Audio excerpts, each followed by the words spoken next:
और इस वक्त लखनऊ से एक बड़ी खबर आ रही है अवैध धर्मांतरण से जुड़ी हुई। आपको बता दें कि अवैध धर्मांतरण मामले में गिरफ्तारी हुई है और ये गिरफ्तारी हुई है जमालुद्दीन उर्फ छांगुर बाबा की, जिन्हें की गिरफ्तार किया गया है। प्रेम जाल में फंसाकर ये धर्म परिवर्तन करता था।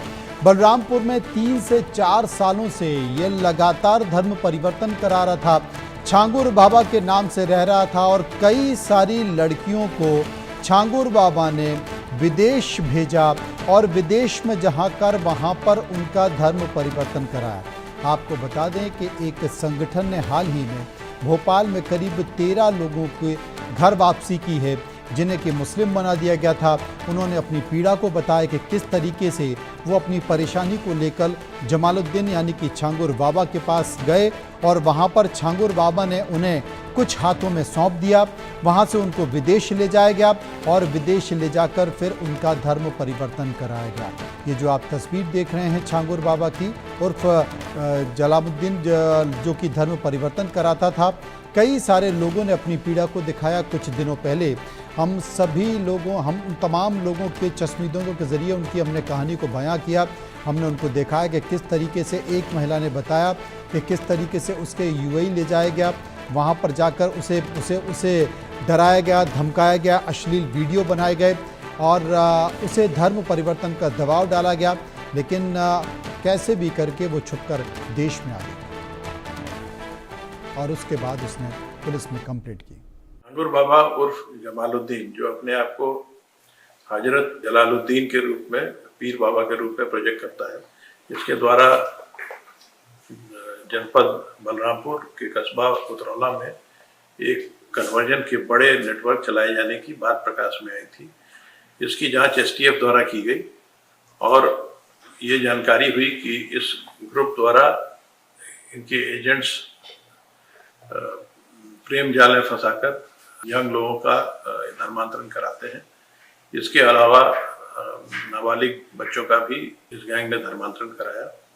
इस गैंग के 40 अकाउंट्स में विदेशों से 100 करोड़ से अधिक की धनराशि प्राप्त हुई, जिसका इस्तेमाल धर्मांतरण के लिए किया गया।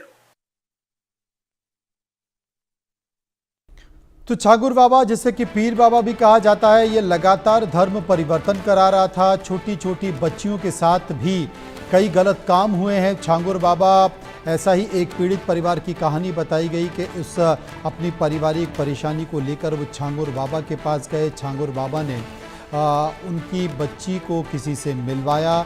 उसके बाद उनकी बच्ची के साथ गलत काम हुआ, उसके अश्लील फ़ोटो खींचे गए। अश्लील फ़ोटो खींच के लगातार उसे ब्लैकमेल किया गया।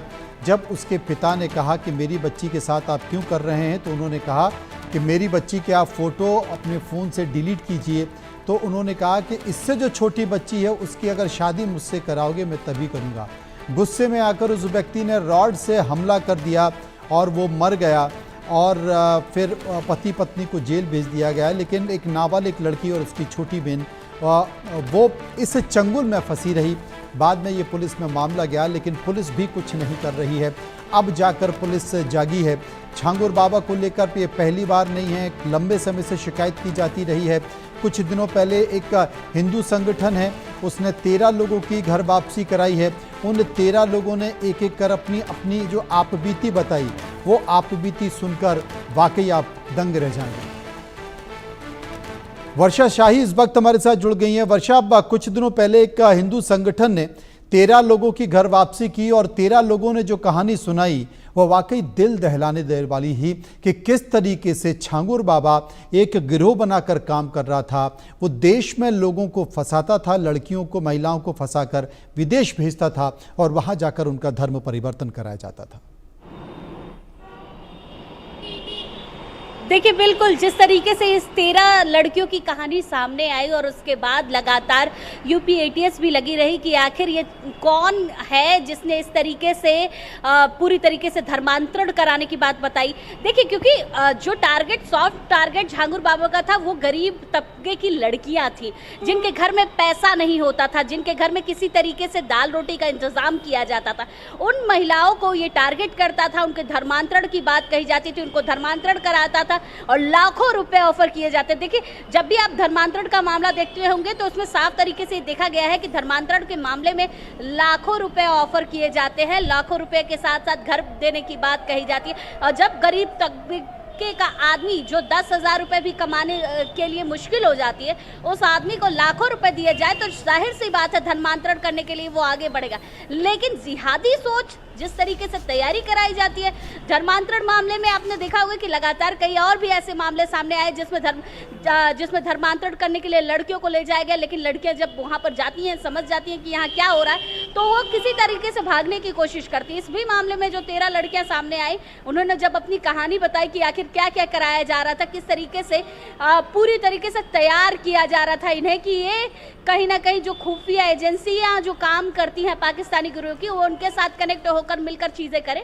तो इसलिए जो तैयारी चल लेकिन रही वर्षा, थी, एक सवाल है क्योंकि उन 13 लोगों की जो आपबीती है मैंने सुनी है, उन 13 महिला और लड़कियों ने बताया कि ऐसा नहीं है कि पुलिस में उन्होंने अभी शिकायत की है, लगातार लंबे समय से वो शिकायत कर रही थी, उनकी कोई सुनने वाला नहीं है, लोग उन्हें डराते थे, धमकाते थे, पुलिस कुछ नहीं कर रही थी। अब चूंकि ये कहानी आई है, 13 लोगों ने एक साथ बैठकर अपनी इस संगठन की छत के नीचे बात कही है, तो उत्तर प्रदेश की पुलिस कार्रवाई कर रही है। इसके पहले पुलिस का इंटेलिजेंस कहां चला गया जो उनकी नाक के नीचे हिंदुस्तान की बात सरकार करती है, उनकी नाक के नीचे धर्म परिवर्तन हो रहा है, पीर बाबा धर्म परिवर्तन कर रहा है, और पुलिस आंखें बंद कर कर बैठी हुई, तब जबकि उनके थाने में शिकायतें पहुंच रही हैं।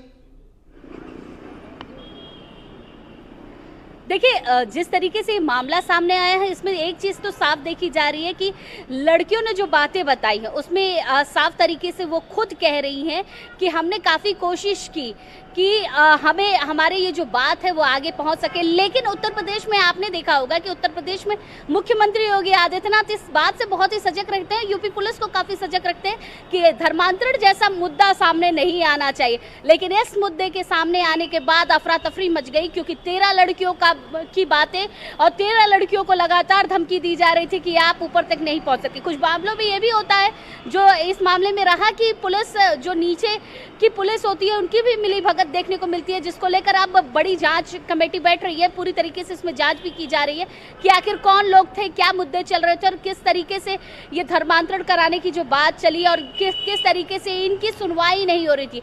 क्योंकि मुख्यमंत्री योगी आदित्यनाथ धर्मांतरण को लेकर लगातार कहते हैं कि अगर ऐसे लोग हैं तो उनको पकड़ा जाए और उनको बताया जाए कि महिलाओं के साथ इस तरीके की चीजें नहीं की जा सकती।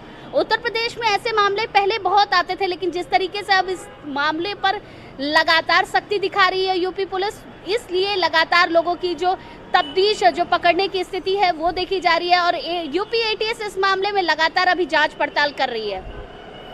बहुत बहुत शुक्रिया करेंगे वर्षा का जो विस्तार से हमें जानकारी दे रही थी। निश्चित तौर पर ये चिंता की बात है, इसलिए भी चिंता की बात है क्योंकि योगी सरकार हमेशा धर्मांतरण के लिए सख्त संदेश देती रही है, लेकिन बावजूद इसके धर्मांतरण हो रहा है। शिकायतें बहुत पहले दर्ज कराई गई हैं, महिलाएं लड़कियां इस बात का जिक्र कर चुकी हैं कि हमारे ऊपर दबाव है और पुलिस नहीं कुछ कर रही है, तो ये बड़ी गंभीर बात है। और